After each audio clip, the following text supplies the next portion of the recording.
ប្អូនថ្ងៃនេះដាក់លៀនចូលមេរៀនទី7បញ្ជាក់អំពីស្រៈណាដែលមិនមានជួនជាអ្នកនៅពីមុខជូនបងប្អូនបន្ថែមទៀតចាទី1ទី7说明សេចក្តីបញ្ជាក់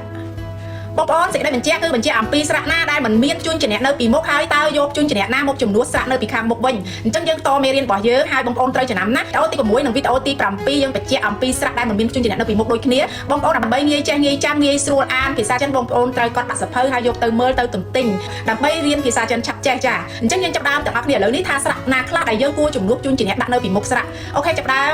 ស្រៈដែលមិនមានជួនជាអ្នកនៅពីមុខដូចជាស្រៈ air e a air ស្រៈ ear e e ear ស្រៈ ear u o ear ស្រៈ o e o yo ស្រៈ in u an un ស្រៈ in e in in ស្រៈ ang e ang ang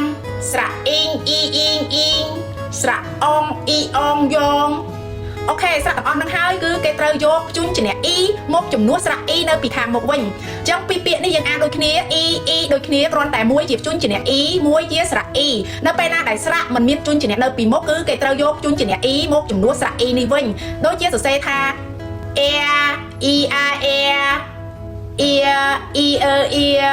where e o where o e o yo yên y an yên in y in in uyang y an uyang in y in in